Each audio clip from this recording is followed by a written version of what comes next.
dates. Our dates, our Okay, holidays we're always live now. on We're Friday, live now. on We're Monday. live now. We're live now. All right. Good evening, ladies and gentlemen, and welcome to. Sorry about the lateness. We're a bit late tonight, but welcome to BETTA9JA Soro Soke online show on Prime View Television, sponsored by BETTA9JA. I'm your host, Mr. Femi Oke. Welcome you to the show dedicated to debate and discussions towards the BETTA9JA for us all. Tonight, I want to welcome our guest in the studio. We have we're starting with Pastor Adoye Obanlewo. Good evening. Good evening, Femi. Good evening, my fellow brothers and sisters. Nice to see you. We also have, for first time with us, Kenneth Udelka. Good evening, yes, Kenneth. How are you? I'm all right. Good evening, everybody. Nice to meet you. Fantastic. We have Temitaya Agemo Kuboyegjo. How are you? I'm good, thank you. Good evening, everyone. Fantastic. And we also have Dr. Olufemi Obakanwi. Good evening, Doctor. Are you there? Okay, he's there. Oh, maybe he's going to come back. Anyway, welcome to BETTA9JA Soro Soke. Tonight's topic, opposition, are they a bunch of strange bedfellows without loyalty or integrity? And are they a viable alternative to APC? That is the question we will be asking tonight. So you can contact us at our Prime View Television, BETTA9JA, YouTube and Facebook and X handles. You can also call in with questions and comments on +44 7939 895 108. I'll repeat that for you. +44 7939 895 108. The number should be scrolling at the bottom of your screens. So I'll start with you, Pastor Adure. Do we have anything like opposition in Nigeria at the moment? People are saying it's a one-party state. What is your opinion? Yeah, people. Yeah, good evening, everyone, once again. Yeah, people can really say that, and you won't really begrudge anybody that actually comes up with that narrative, because if you really look at the main opposition party, the PDP, the party is in complete disarray. Over the last 2-3 years, it's been one issue or the other up till now, with the issue of the chairmanship and all that, factions within the party. So when you cannot really, get your own house in order, how are you going to be in a position whereby you can actually put the government to account? And that's the reason why a lot of people are actually saying, as far as we are concerned, as far as Nigerians are concerned, APC, they are running the race alone, and there's nobody to put them in check. There's no check and balance anymore, because it's easier for anybody to switch from one political party to the other, now without actually putting the welfare of their own citizens at heart. So that's why in Delta State now, you see what happened over the last few days, where majority of the members of the House of Assembly, including the governor, the deputy governor, state assembly members, switched allegiance to APC.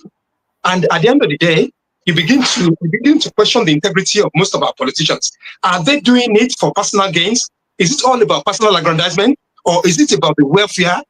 And nobody is actually in politics today, in the interest of their for the interest or the benefit of their citizens. It's for about what they can benefit, and that is why it's got to a state where people are now thinking, even if we have a one-party system now, aren't we better off? Because APC, and they're calling the shots. PDP, they're not fit for purpose.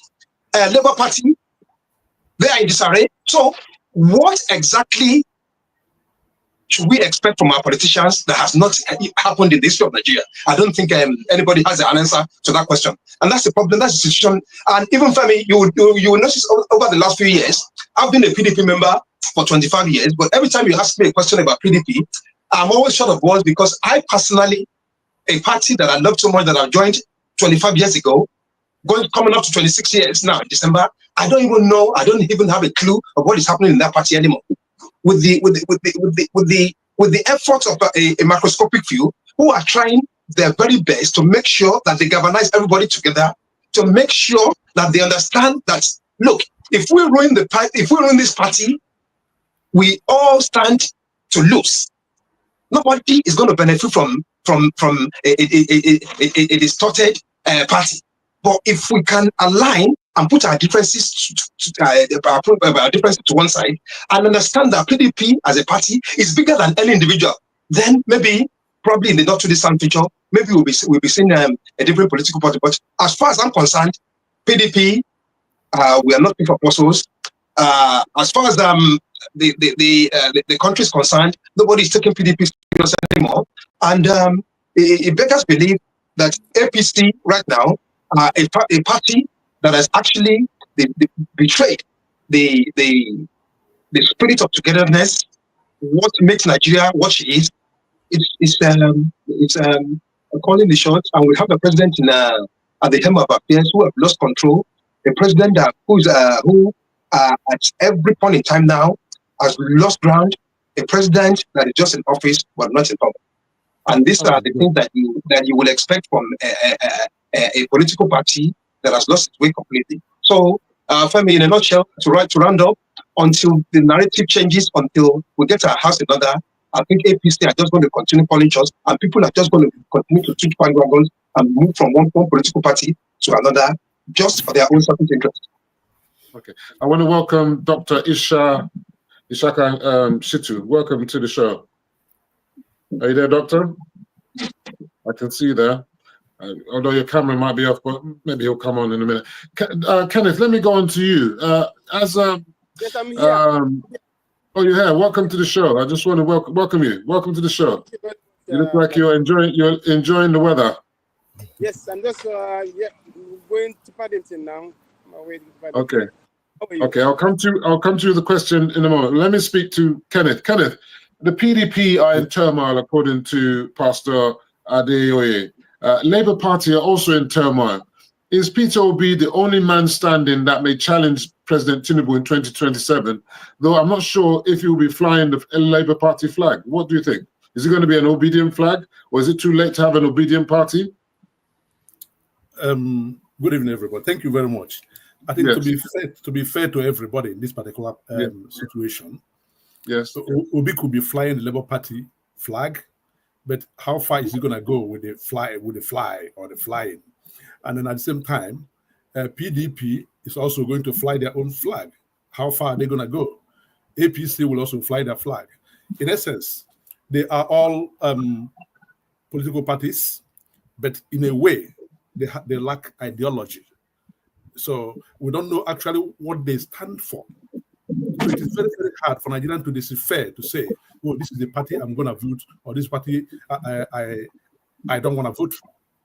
So the Nigerian opposition, like many others, even P2B is an opposition now, APC once was an opposition, PDP was a ruling party and now in opposition. So in a way, they are all opposition. But there's one thing in common with them.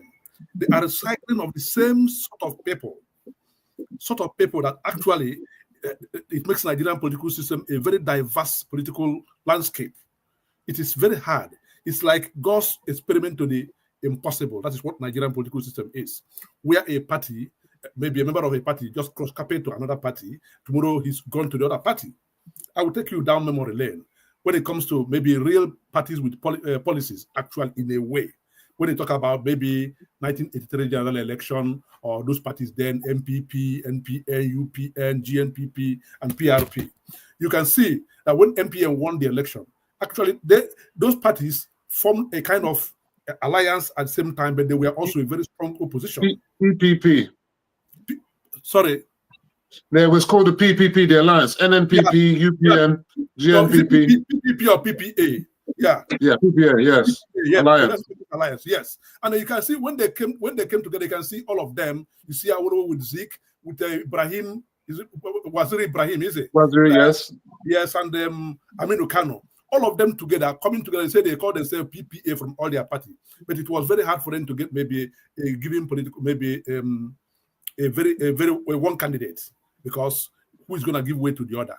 But compared to them now, we have what is called a real opposition, because it made the MPN government to always wary they think carefully before taking any action.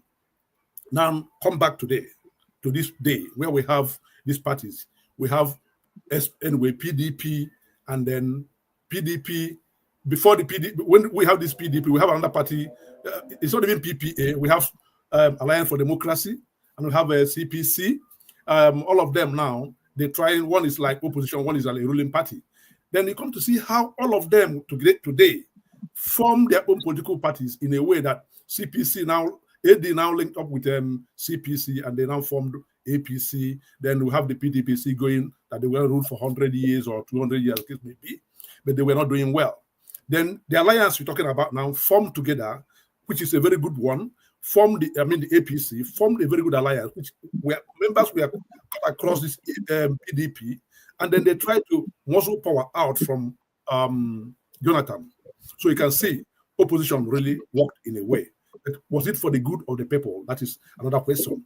To me, it is not for the good of the people, because just for them to get power, then also continue doing what they want to do at the expense of the citizenry. So I might say that critics might argue that some opposition alliance seem opportunistic, and that is what it is. Yes, they prioritize power over shared values. They lack policies. Yes, and that policy they lack actually is very, very difficult for them to say that, and for Nigerians to say now, okay, this is the party I want to vote for.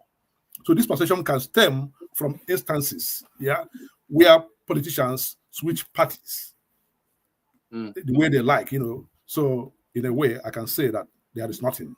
So if today we're talking about viable alternatives to APC, those viable alternatives has to come with a very good policy differences. Yes. Okay. But that doesn't exist. That doesn't exist according to you. Okay, Temitaya, look, I mean, I know you're a PDP person, and I know that Pastor was remonstrating there. What does the PDP stand for? And you have the recycling of the same politicians that Kenneth was talking about. Can the opposition come together under one umbrella with a single, maybe younger candidate, maybe a younger Southern candidate, instead of the forever Atiku candidate? You think some see Atiku as the problem of PDP? What do you think? So I think the problem of the PDP is beyond Atiku. It's the problem of the PDP is a symptom of the PDP is displaying the symptoms of a national problem. And what that problem is number one, party funding. How are political parties funded? So you find that when a political party is not in government, there's no way to fund it. And because there's no way to fund it, people then start to look towards money bags, essentially Alhaji Atiku is. And if you really think about it, I mean, I'm neither for nor against. I have a neutral position as regards Atiku. Those who are for, when they talk about Atiku remaining or retaining the flag bearership of the PDP, they're thinking about the money. Like, these things require money, and given the amount of defections you've had among the high-ranking file of the PDP, I'm talking about the governors, where some of this funding is expected to come from, then whoever the individual is who decides to shoulder the responsibility of taking on being the flag bearer of the party, expectedly has to be able to fund it. So when people think about funding an election, the money that it costs to successfully run an election to win, they're looking towards, well, who has the kind of deep pockets that will require for this thing other than someone like Atiku? So that's the case. I mean, this is the argument by people on the Atiku side.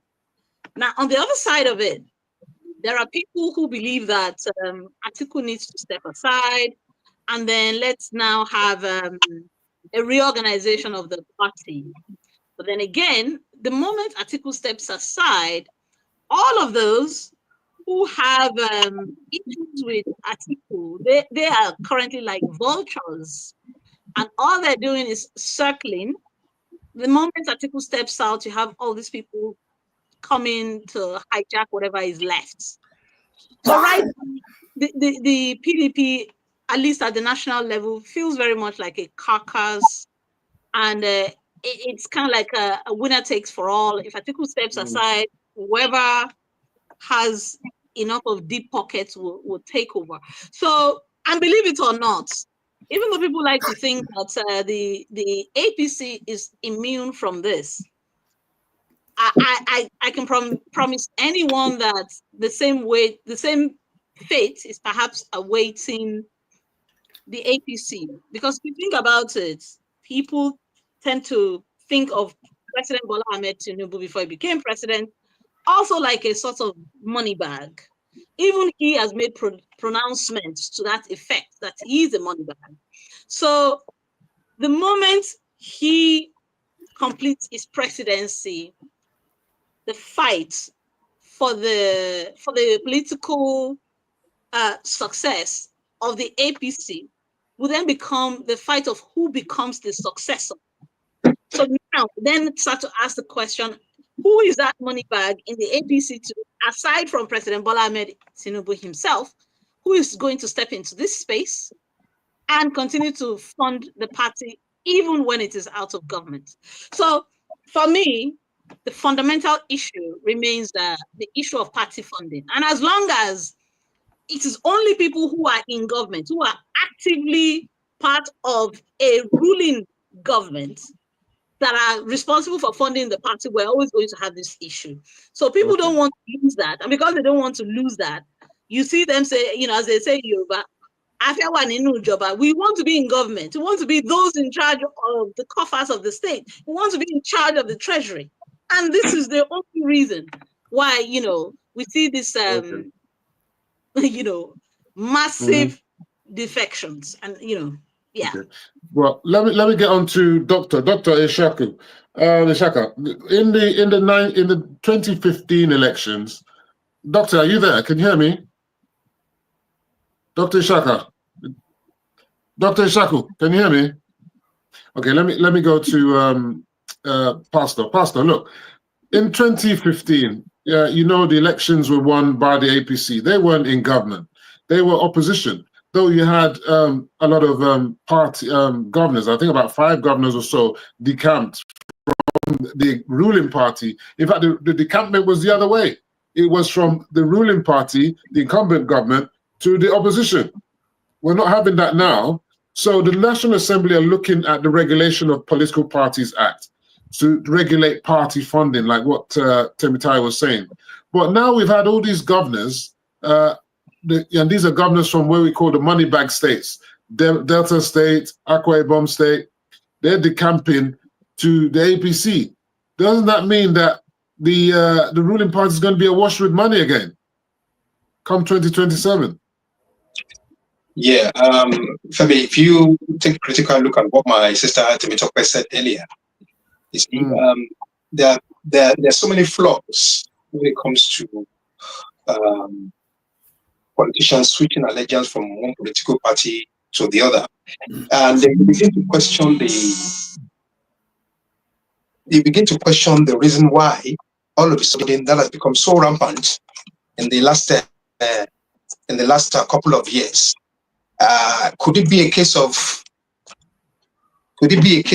trying to protect what they have, or for better security? You know, sometimes I mean, that's one of your own slogans as well. If you join the APC party, your sins are forgiven. What could be the reason behind it? My sins are forgiven behind them.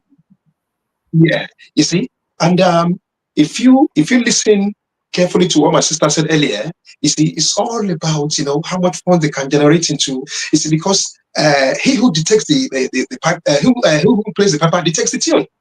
So now that APC, they're actually in government, the possibility of them trying to boost the coffers of their political party will probably be their priority, because they are looking ahead to 2027 to make sure that there's contingency plans in place, so that when 2027 now begins to unfold, when it comes to the elections, they will have enough funds. And don't tell me that most of these politicians don't know what they're doing. You see, it is always about what is there for us. You know, they would have looked at the whole picture to say, okay, with the way this political party is going, with the way this political party is, don't you think joining the APC? Because for now, and it's quite obvious for everybody to see, APC seems to be the party that everybody wants to join, because you know that's the ruling party now, and nobody knows what is happening behind. There's a lot of bargaining power. There's a lot of meetings that goes on behind the scene. That okay, why are you still there? Why don't you come and join us? You know, if you come, you know, you are secured. Your future is secured. The future of your family is secured. You know, in terms of political appointments and all that. So there's always something that drives people to go the extra mile to say, okay, I'm jumping ship. I want to leave a PDP. I want to leave a Labour Party or any other political party for a more prospective and brighter future with the APC. But at the end of the day, just like the gentleman said earlier, you see, there's a lot of things that goes beyond what we see. And until we address these issues critically and be more robust and firm in how we perceive things, Femi, the future of politics in Nigeria at the moment, and with the way a crop of politicians actually engage in the business of politics, the future of politics in Nigeria doesn't look very, very, very promising. Because what you eventually have is people who have no business in politics, the people who will be involved, even though they don't have any qualification, they don't have the experience to hold those positions or to even be in politics at all. So because we have to understand that politics, as they always say, is not just about we as individuals. It's about what we can offer the citizens of not only our community, the citizens of Nigeria, starting from the grassroots, our communities, their welfare, looking into perspective, taking into perspective so many things, infrastructures, health, security, and so many things that are so paramount to the welfare of the average Nigerian. The average Nigerian is not interested about becoming a millionaires or billionaires, but it's about security of their family, being able to put food on the table for their families. You know, that added security. Is that a responsibility of government or the people, or is that the responsibility of individuals? Yeah. Let me go to Kenneth. Let me go to Kenneth. Yeah. Kenneth, let me just quickly finish this, Femi. You see, whether we agree or not, it is the responsibility of government to make sure that they pave the way for the citizens of their country to be able to understand what needs to be done at the right time. So thank you very much. Okay, thank you. Let me go on to Kenneth. Is this not more about political strategizing and positioning ahead of 2027? I know you say we don't have any ideology in our politics, but one of the ideologies that we have in our politics right now is about rotation of the presidency, where the presidency must stay in the South. That seems to be the echo that's happening right now. People are saying we want another 4 more years. Buhari did his 8 years. We must do our 8 years. Whether not Tinubu or another southerner, we must do another 4 years. And then there's some that are saying, no, it doesn't matter where the candidate comes from, but so long as he's competent, so long as he's this, he's going to put food on the table, he's going to make security, he's going to be another messiah like Buhari. But at the end of the day, they're likely to opt for a northern candidate. What do you think, this balance of North versus South, is this going to be a critical issue in 2027 as it was in 2023? Yes. You know, Nigerian political... Hello? Yes, I can hear you. Go ahead. Yes. It's a very big issue because Nigerians, they made it so. They politicize it, that is politics. But actually, when it comes to governance, it has to be with the person, just like football. It's about fitness. How qualified are you? Are you able to deliver? This is what is actually expected of any leader to be elected. But in Nigerian situation, which is like our political landscape, it's all about maybe North and South. We have maybe ethnicity in politics. If you don't put it North and South, they go religion. It's Muslim or Christian. If you don't put it that way, they go actually ethnicity. Where is he coming from? Is he Yoruba? Is he outside? Is he Igbo? You know, or what of the other tribes? So these are the things. It hinders development. That is actually not politics. And the situation where even because they're fighting for this, where maybe a northerner comes to power, just like Buhari did, and then what did they do? They try to get all the power, all the apparatus of government falls in the hands of the northerners, and then they do what they like. That is like winner takes it all. It is not good governance, actually. And then you come to think about it, even now that maybe Tinubu is in power, it's been accused already that actually all the whatever they call in Nigeria, they say it's plum jobs. All the plum jobs. Yeah. The juicy position. Ones, yeah? Yes, it's going towards Southerners, and Southerners are saying Southwest. Yes, going to Southwest alone, not even Southerners distributed equality. Is it the norm? No. The Constitution never allows for that. The Constitution allows for everybody to be represented. That is equal opportunity. But we are not doing that. So his strategy actually is... Sorry to cut you in. Sorry to cut you in. But does the Constitution mention juicy positions? Not in any way. Constitution never allows anything like never said anything like that. So it talks about a spread. It talks about a spread, and it doesn't talk about specific positions. Yeah, not any specific position, but all communities, all states, all local governments must be represented. So Nigerians want to see. So they are all these strategies. It's all about themselves, the politicians. Just they are saying this morning. I heard somebody saying, "Oh, our Nigerian politicians, our political parties are all about maybe politics, not about dividends of democracy for the people actually that voted them in. And the power belongs to the people that voted them in. But are they seeing the actual dividends? No. So issue now is how do we do it? Because everybody is involved. Everybody, all of us, even the judiciary can see the rob Peter to pay Paul.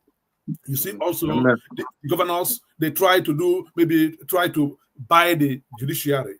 Then all this about amalgamation or whatever is all about for their own political gains. So when they go to power, yes, they tell you so. It's culture and acculturation, accord concordial, all these things. When they go in, for them to pass law, then it's just easy for them to do it. So for them to actually do whatever they wish to do, not for the good of the people, but for themselves. That is why they say that these politicians in Nigeria, it's not all about politics. It's about politics, not about maybe giving the people what they want or what they promise them that they will want, but about their own meal ticket.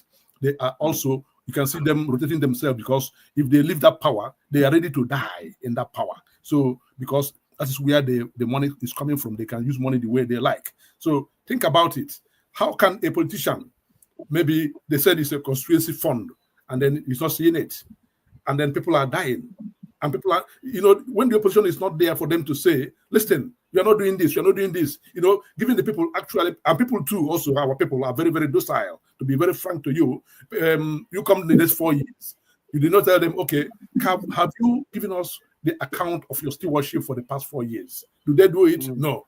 They will just come and maybe because they weaponize hunger, give them little money, and they started shouting for them again, and they go in there and they do the same thing. So actually, there's nothing.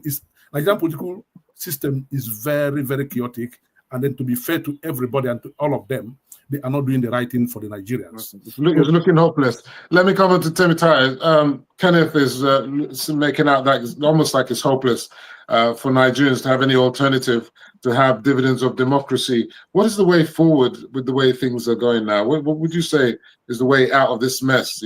I know that the chairman of your, the acting chairman of your party, Damagum, said that he thinks that PDP will take governor of Delta State to court to see if that he's basically, the election was for the party and not for the individual, and therefore by decamping to APC, he's gone against the constitution, and they want to see if they can get their mandate back. Is that likely going to win in our courts, really? So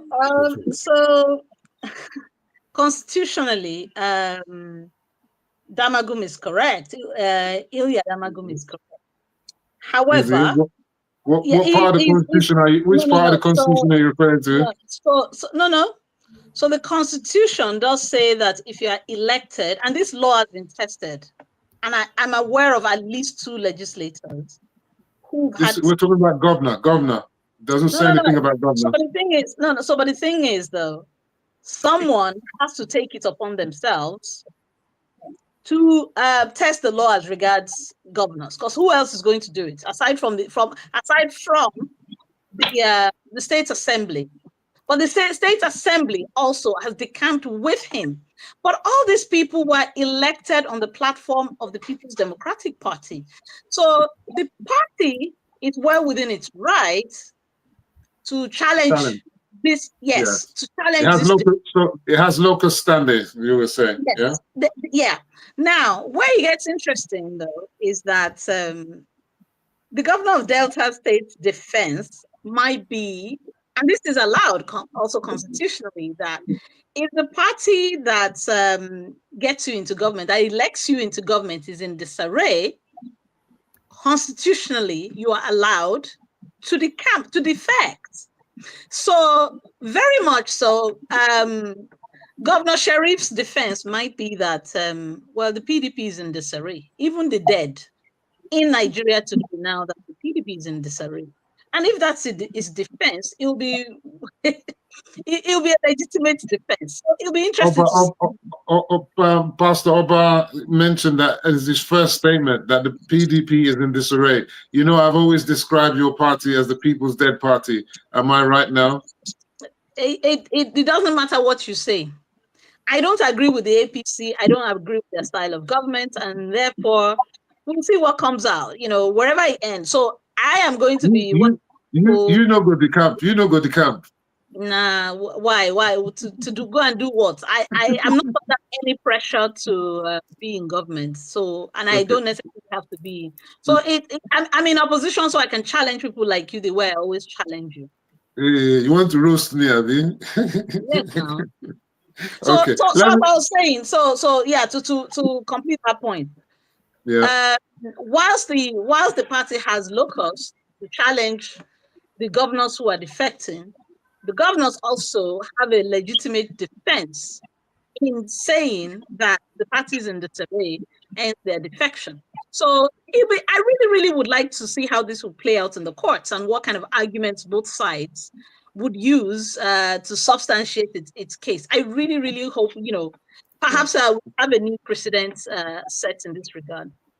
Well, I think it's good that, and I agree with you that they should challenge the matter in court. I think these things should be challenged, but I don't think PDP are going to get any succor from this decision. The decision is likely to go against them, as you say. There is disarray in the party, there are factions, the whole party is messed up. It's not just one governor, more are coming. You've got the governor of Akwa Ibom, he's more or less supporting President Tinubu, and he's also flying the kite that, you know what, as it stands now, I might even have to leave the PDP. I want to go back. I want to come back to you, Pastor. Pastor, what are we saying now? Bala Ahmed, who used to be special advisor to the vice president on political matters, he's left the government now, and he says the North is marginalized on politics tonight. With Sean, he said that the North are marginalized and are only useful as voters. He says they will be seeking a leader who can fix the North and fix Nigeria. And he says it doesn't matter where he comes from. What do you think? Do you think this is a vanguard of them planning to put a candidate from the North, or what do you think? Or do you think that they'll back? Femi, I knew he was going to get to this stage eventually. Now the Northerners are crying. You know, when Buhari was there for a good 8 years and he was just choosing the people that he wanted, you know, in his cabinet and for political appointments as well. You know, every major appointment in Nigeria was actually being occupied by a Northerner. Nobody said anything then. Now he has the effrontery and the audacity to cry out and be saying that the Northerners have been marginalized. You see, nepotism is the norm of the day in Nigeria. You see, Femi, when you get into the corridors of power, what you want to do is make sure that you put people in positions of authority that you know you can trust, that you know they have your back. Because what you want to do is to make sure that while you are serving as a president, you know that you have the backing of your team, who you know you can call upon at any time. And I think unfortunately, in Buhari's case, because he was just, a yes man, somebody who, you will say is not as intelligent as the president we have now. So a lot of things were actually happening under his watch that he had no control over, and that was clearly visible during the time of the former governor of Central Bank, and we all know what atrocities and the crime that are being perpetrated by this single gentleman who more or less bankrupted this great country. So I don't think he really has a leg to stand on. He can resign and say whatever he wants to say, but the fact still remains that if tomorrow you put in another outer man, the narrative is going to change again. That person who becomes the next president after Tinubu is going to follow the same trend and put his own people in positions of authority. So it's just the same trend, and we must not continue to believe that we run a fair system in Nigeria. That Nigeria is a system that is free for all. No, everybody is just there to protect their own selfish interests, and I'll continue to say that. For me, if you have a Northerner at the helm of affairs, the Northerner is going to make sure that those who are very close to him are those that are going to benefit in the long run, and those he can really trust. So Tinubu is there now, and if you look at the major key appointments, the Minister for Finance, other strategic positions, they have been occupied by Yoruba men. So yes, so it's but by Lagosians, Pastor, not Yoruba men. By Lagosians, yes. Okay. Thank you for. Edwin's from Ogun State. Edwin's from Ogun State. I'm sorry. No. So since when has Edun been a part of the political calculation in Ogun State? But it's from Ogun State. No. We're not doing that. I know his house. I know his house. It doesn't matter what you know. So Edun has always been a politician in Lagos. Edun was commissioner for finance with Tinubu in Lagos. So we know that Lagos politics is the one where anybody can show up and take office. So we're not doing that. All right. Let me get on to you, Kenneth. You see all this wahala from the southwest now. Let's move to the southeast, on south-south. Rotation to the south. If PDP had stuck to their gentleman's agreement, either Peter Obi or Wike would have emerged as the presidential candidate, and that might have been a good thing for the PDP to challenge Tinubu. But Dele Momodu says it was Wike was the one who made Obi leave the PDP. Obi has left APGA. He has left PDP. He may even leave Labour Party. Jumping from one place to the other, is this going to help? This politics of jumping. Is it just for, I want to be president, any way go make me president, I go join up? Yes. You can see we are saying the same thing all along. Even the current president, Tinubu, is not an APC, is just not an APC man. We all know that Tinubu started from AD, and then he was even a senator under PDP. Then he became a governor under PDP. No, Tinubu wasn't. He became a governor under AD. Yeah, and then from AD now, where is he today? He joined hand with CPC for them to actually form APC.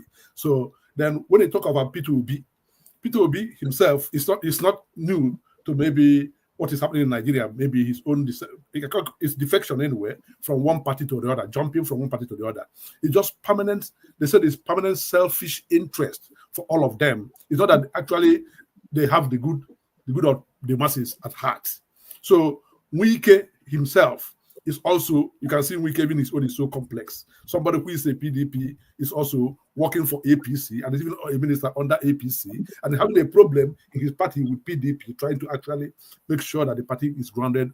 And his own party, which is actually maybe a heavyweight, so to say, is in disarray, courtesy of the same Wike again. So where the presidency goes to south or southeast, does it really help? No, to me, it doesn't really help, but it's just to show them actually, you feel belong also, you're part of the Nigerian political system, and also in the spirit of equality and fairness and justice, this is actually how it's going to be. That is, if they decide to maybe zone it to them. And as I say, why will you zone even the presidency? It's not supposed to be about fitness. It's not supposed to be about maybe what we've got to offer. You know, so but they are doing it in Nigeria because this is the only way they feel that things will happen. Just as my brother Pastor Adoye said, that it's all about what is there for me. Because if you put an Igbo man today, I believe he will also do the same politics that others are doing. He may not even do it, and then the Igbos will be telling him, see, during Buhari's days, it was Hausas all over. During Tinubu, it was Yorubas all over. So why can you not replicate this in this situation? Then because you also go back to Obasanjo. When he was there, Obasanjo, to be fair, there was a little bit of equality somehow. Everybody was included in a way. I know the Yorubas will say, oh, they were excluded. No, everybody were included. And all this juicy job or plum job, whatever, or these positions, they were actually shared because it's all about share the money according to PDP people. They're sharing everything. So Jonathan, in a way, somehow replicated also that fairness in a little way. So it's all about what is there for me. So Peter Obi or Wike, south, southeast, or west, southwest, or whatever, not central or not east, they're all the same thing. I don't see any change, except a change in the system, a change from the people themselves to say that we ask for our vote, nobody should take our vote. So we can only start doing that when we have like the solution is just to have like a judiciary that functions. You don't dictate for the judiciary. Yes, you don't buy your way through judiciary, go to court because I know if you go to court, I'm going to win. Then you also, the electoral system has to be very, very fair. Look at how much they spent on beavers and all these things, and it didn't work. And they're still telling us stories. And a new man is coming out and is proposing another way of holding the election. So where are we today? We must have a standpoint of making things happen, and then have an effective opposition that can also tackle the ruling party. From there, maybe things will start going on. Okay. Temitayo, I want to remind everyone you're watching BETTA9JA Soro Soke with my guest in the studio, Pastor Adeoye, and we have Kenneth and we have Temitayo. Look, Temitayo, really, as we're moving on in this program now, I just feel what Nigerians going to do, because are they going to be able? Someone said, I think it was Makinde said that in 2027 it's going to be the Nigerian people against APC. There must be a vehicle for the Nigerian people to put their frustration into one basket where they can say we're challenging the APC. But as it is, if it's going to be a replication of 2023, I mean, Tinubu is going to be walking straight into Soro, isn't it? Yeah. So the interesting thing about the Nigerian political space and Nigerian politicians is that they're always planning, and because they're always planning, you can't always be certain that what you think they're going to do is what they'll end up doing. And the other thing is that most Nigerian politicians are very ambitious, and what you are finding today is that they weaponize that ambition against us most of the time. So you'll find that people whose ambitions ride on Tinubu not becoming president in 2027 will, suddenly find a way to come together to do something. I mean, and I'm not saying that this is what would happen. I'm just saying that a whole bunch of, 2 years is a long time. A lot of things can still happen between now and when we have the elections in 2027. And I always like to say in jest when I'm talking to my fellow politicians that the most dangerous man after a hopeless man is an ambitious man. So a hopeless man has nothing to fight for. So he doesn't care if everything gets scattered. An ambitious man would give everything, including their left leg, their right arm, to get to where they believe they ought to get to. So I think, given that the ambitions of a lot of our politicians hinge on President Tinubu not returning in 2027, there is still a whole lot to play for. So much can happen between now and 2027. We just have to all wait wait and see what will play out. Okay. I'll give you the last word on this topic before we go into current affairs. Pastor Adeoye, what's your view now, 2027? The governors have said, PDP have said that, you know what, we're not going for any coalition. So if there's no coalition, there's no single entity as a party that everybody's going to coalesce around. They can't create a new party now because it looks like the political time, the clock is running out. Because you would have thought that maybe Labour Party, PDP, and SDP, whoever, would have all come together, created a new party like what happened in 2013, ahead of 2015 with the APC. They're not going to do that. The PDP are not going to crash themselves into anybody. What they're saying is that everybody must come into PDP. Otherwise, we're going to go our own way. What do you think? PDP is too big to fail? Yeah, I personally, I don't believe in all this coalition business. Femi, you and I were privy to what happened during the coalition government here in the United Kingdom between the conservative government under David Cameron and the clergy. It's not always a partnership that really works very well. And I quite agree with the hierarchy within the party, whereby they said if you really want to prove your mettle and believe you have something to offer, you better come on board and be a member of the PDP political party. And that's the way I believe it should be. You see, going into coalition with another political party, for me, it's just an act of desperation. Why would you, if you're really confident about your ability to govern, why do you need to go into any partnership with any other political party? It doesn't make sense. So I agree unequivocally with that statement that, any aspiring politician who wants to contest for any political office or who still believes that there's a future for this party should come on board and let's work together in harmony under the platform, under the banner of PDP, and let's see where that takes us in 2020. And I'm a firm believer that's the only sensible thing to do in extremely difficult circumstances, and that should be the only way forward. Okay, fantastic. We were still watching BETTA9JA, Soke, and I'm still with my guest via StreamYard. You can contact us at our Primeview Television, YouTube and Facebook handles, and X, and call in with questions and comments on +44 7939 895 108. The number should be scrolling at the bottom of your screens. It's time for some quick fire current affairs questions open to everyone. I'll start with you, Kenneth. Today is May Day, public holiday in Nigeria. Everybody is resting and taking time. But labor unions, the NLC, they're not happy. They're still, not happy with the state of affairs under Tinubu APC government, and they're demanding for a review of the wage bill. They're saying this bill, the salaries that people are having right now doesn't take them home. And they want 65-year retirement age for civil servants. Do you think that's going to happen? Anyway, in Nigeria, anything is possible. It can happen. It depends on the will and then the zeal of the people to make it happen. So how do they do it? They can do it maybe through the National Assembly, lobbying, National Assembly in a very good way.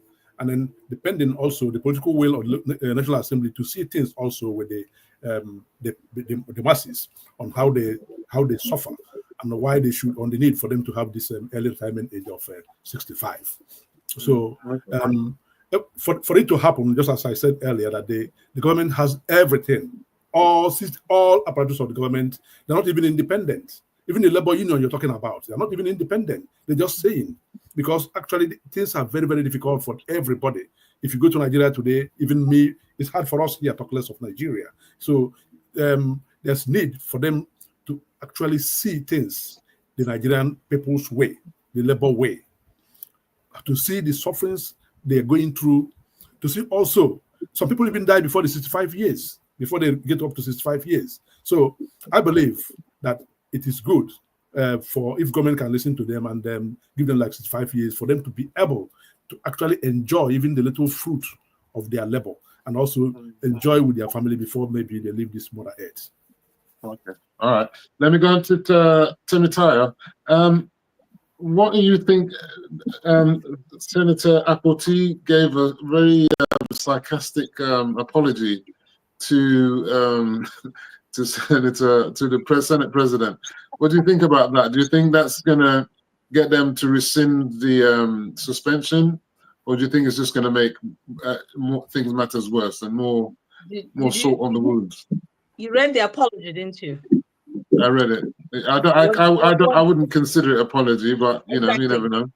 Yeah, it wasn't an apology. So it's, in fact, if anything, it probably plays right into her narrative, where immediately she issued that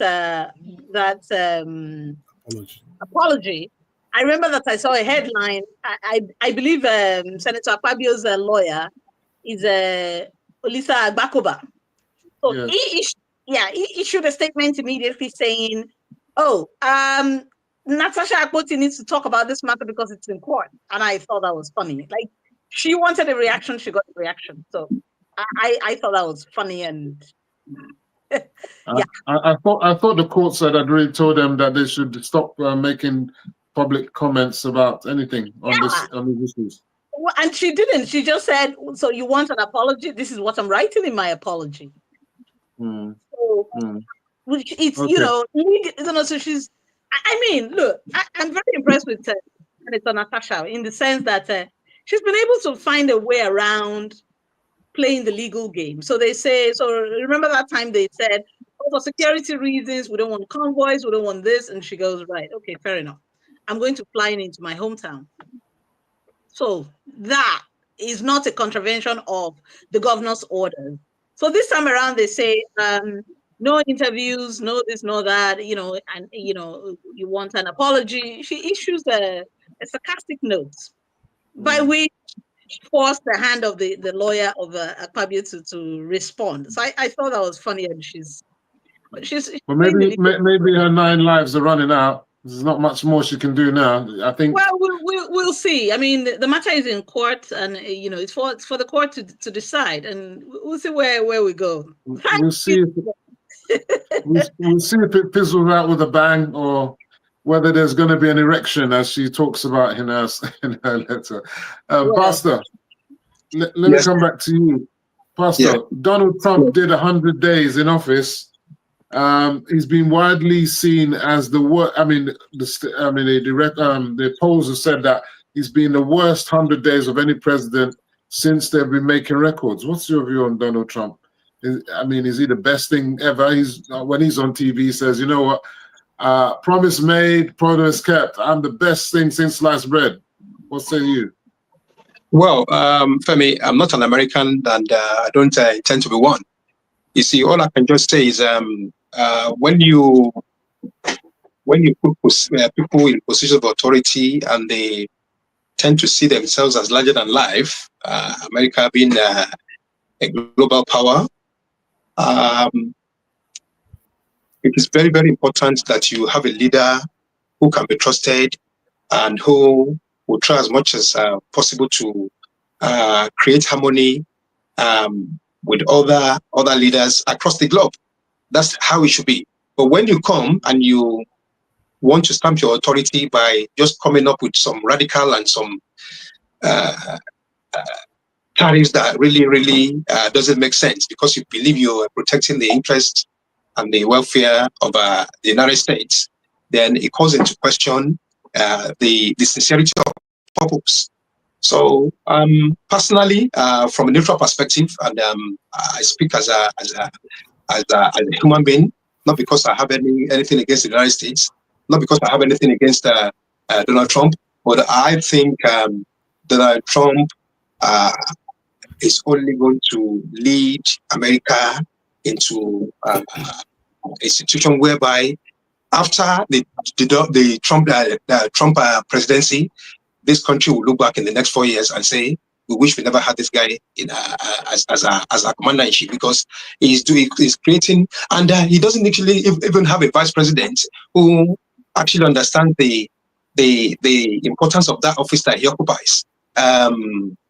J.D. Vance as well is a loose cannon, and I'm sorry to use that word too. Yeah. So we need to understand that politics is about political engagement. even if you're going to have your differences, there's a way and manner that you go about doing things that will not create disharmony or disaccord among other countries that you should be serving their best interest.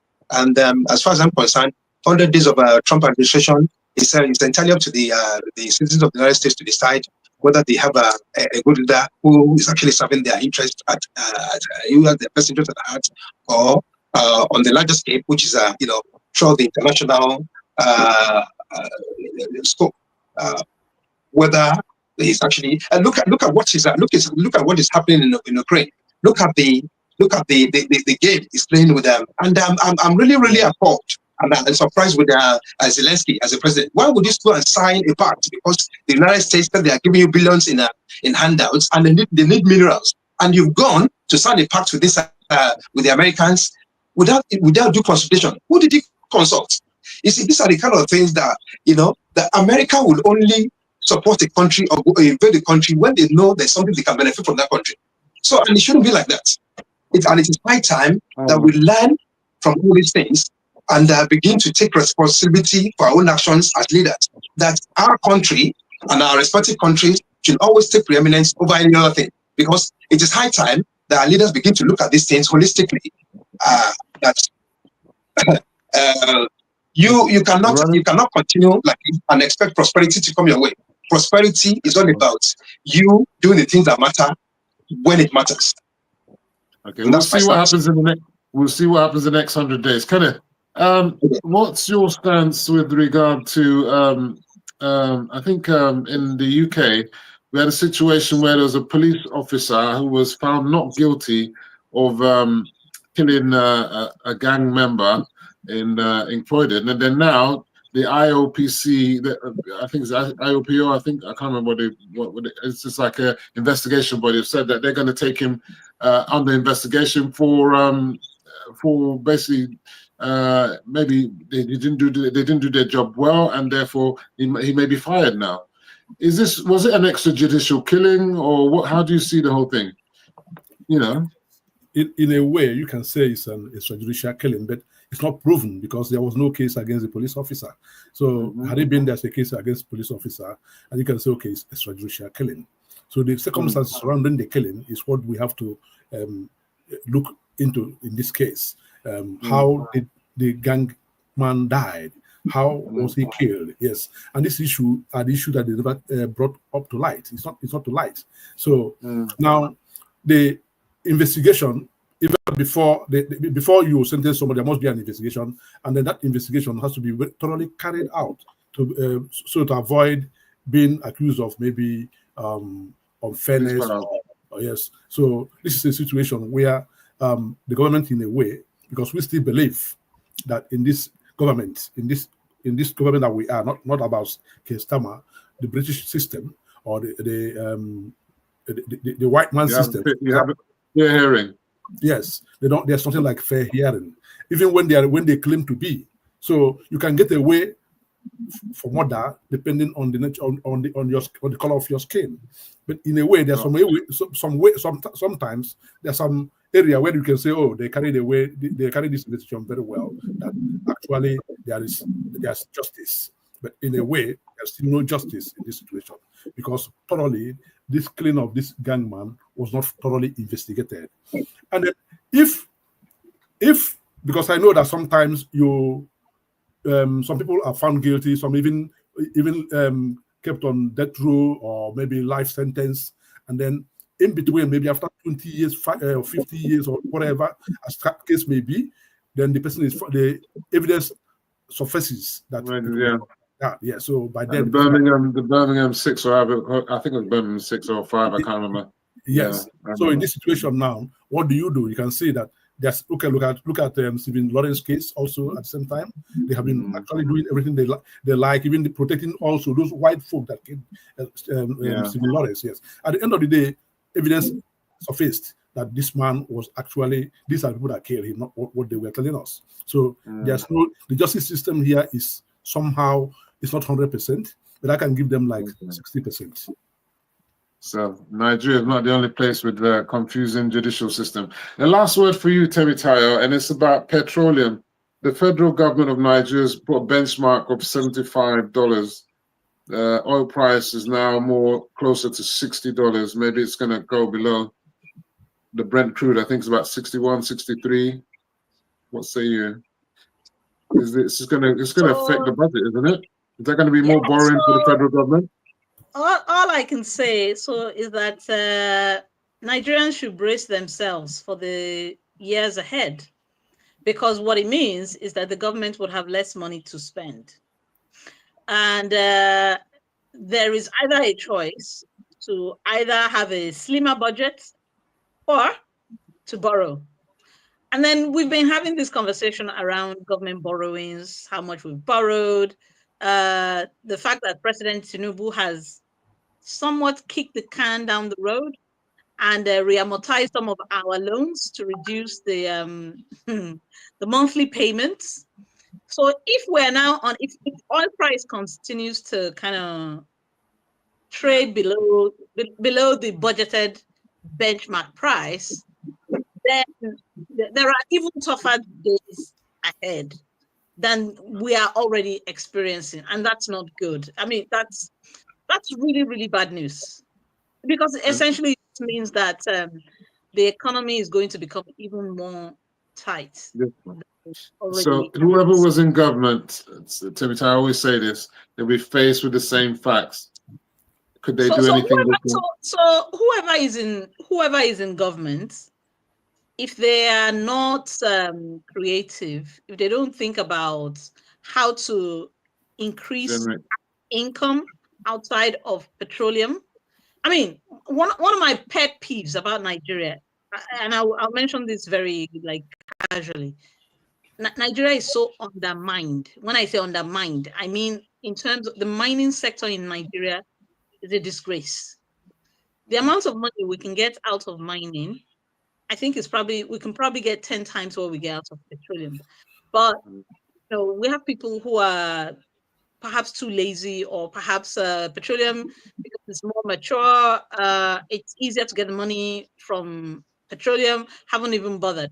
And when you think about countries or economies that are solely dependent on their mining sector, it makes you wonder why successive governments have not put in all of our state paraphernalia to make sure that this becomes as mature as the petroleum sector is, especially when you think about the fact that all the technology surrounding the mining sector is just as mature as there is for the petroleum sector. Think about countries like Australia, think about South Africa, Chile, Brazil, and how mature the mining, in fact, how dependent the governments of each of these countries are on mining, and how very lackadaisical the Nigerian government, successive Nigerian government, have been. So this sector is another sector that easily could have cushioned the effect of oil price trading below the budgeted benchmark. I believe there was a conference between South Africa and Nigeria, I think it's this week or last week, where they come together, the mining sector, to actually talk about more synergies and working together. So we'll see where that all comes about. And I'll say that's just another talk shop.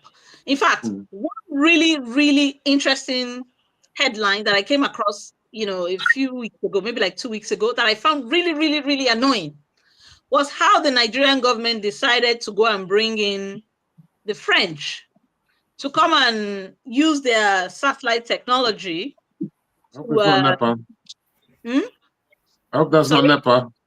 I hope that's not NEPA. So this was an arrangement between Nigeria and the French government, for the French government to bring their satellite technology to use remote sensing technology to review and tell us, the minerals that we have in Nigeria, and that's no good. That's no good. Exactly. So this is like, in fact, for me, that's like a national security issue. This is not. It's essentially like You're just saying, Like look, it is. Especially with what's happening in Mali, Burkina Faso, yeah, Niger. We but don't this want is the French. this is happening. We don't want the Look, French. I will find the headline and I'll send it to you, Femi. It's Send it so to me. disgusting. Maybe I hope that wasn't what President Tinubu was doing in France. Anyway, we're going to go now. So we'll maybe talk about it in the next show and send the thing to me and I might make a little write-up about it. I want to thank you and everyone for joining us and all those who made comments. Sorry I haven't responded to you, but maybe I'll respond later. I want to thank you for joining us on tonight's show, BETTA9JA, Soro, Soke. Please make sure, Soro, Soke, don't be shy, don't be silent. If you see something, say something. If you can't take it no more, do something about it. Niger go better. Believe in one Niger. We all want a better Niger. A big shout out to our sponsors, Niger Beauty Products, Share My Haven Hair and Beauty Spa for massage therapy and skincare, and Massage Be Fashions. For sponsorship and advert placement, please contact Prime View Television. I'm your host, Mr. Femi Oke, the founder of BETTA9JA. See you same time next week when we'll debate yet another hot topic. Over and out. Thank you very much. Thank you. Prime View TV. New media with a difference.